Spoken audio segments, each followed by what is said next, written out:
Good evening. For those of us who lived through the shadow of the Second World War, or who carry the stories passed down by our parents and grandparents, the conflict remains a profound chapter in history. It was a time of immense sacrifice, but also of unspeakable darkness. Tonight, we delve into one of the grimmest realities of the war, the systematic brutality carried out by the Nazi regime, particularly within its vast network of prisons and concentration camps. We will examine the most brutal methods of torture used by the Gestapo and the SS, not for shock, but for the sake of historical truth and remembrance. The Nazi machinery of terror was built on fear, ideology, and a cold-blooded efficiency. Torture was not just an act of sadism, but a calculated tool of the state. Its purpose was threefold: to extract intelligence from captured resistance fighters and political prisoners, to break the human spirit, and to assert total, dehumanizing control over those deemed enemies of the state Jews, political dissidents, POWs, and countless others. The torture took place in the bleak interrogation rooms of the Gestapo, in the cells of the Kriegsgefangenenlagers, the POW camps, and, most systematically, within the concentration and extermination camps, overseen by the SS. One of the primary and most immediate methods was simply brute force, the beatings.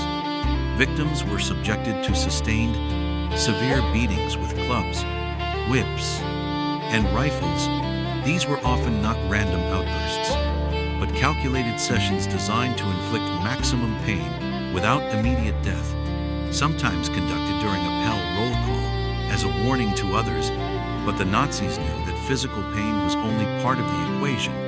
They mastered the art of psychological devastation. Sleep and sensory deprivation were routine. Prisoners would be forced to stand for days without rest, or be confined to tiny, dark cells, the infamous standing cells, where they could neither stand fully nor lie down. The objective was to erode the mind's resilience, making resistance impossible.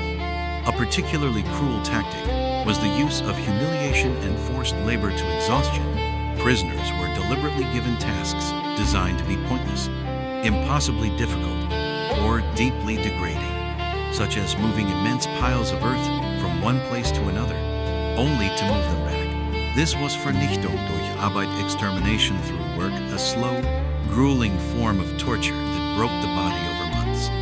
When specific information was required, the brutality escalated. Interrogation methods were cold and clinical, often mirroring the enhanced techniques that have since been condemned globally. The rack and suspension methods were common. Prisoners were often hung by their wrists, which were tied behind their backs, forcing their shoulders out of their sockets, a process known as the pole hanging or the post. This agonizing position could be maintained for hours. Then there was the water torture, a precursor to what we now call waterboarding. Though not the only perpetrators, Nazi interrogators used forms of controlled drowning to simulate suffocation and induce panic.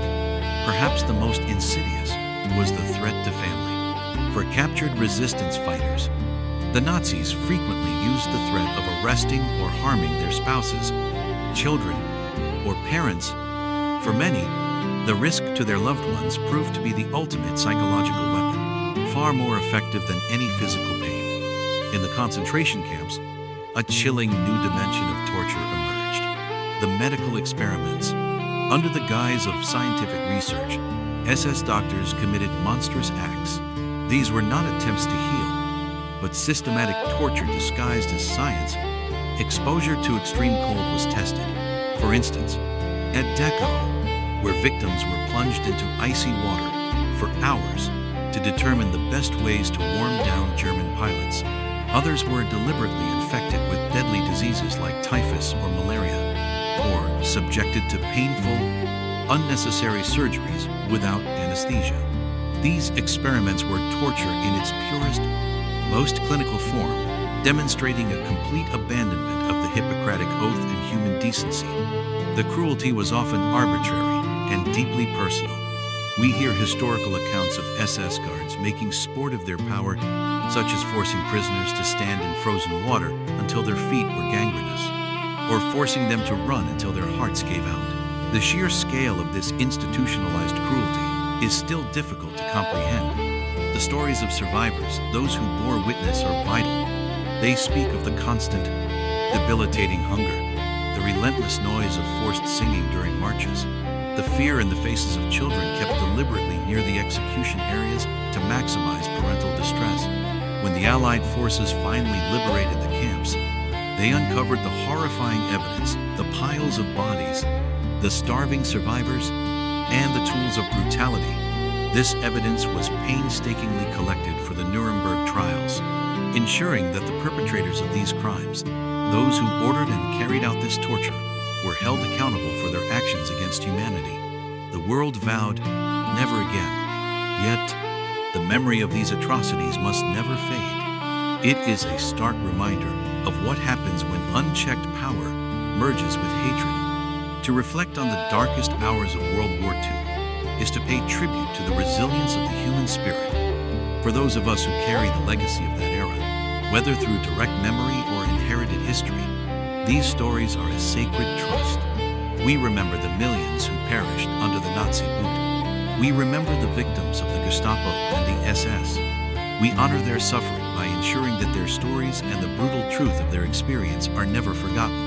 Thank you for joining us for this somber remembrance. May we continue to stand for liberty and human dignity.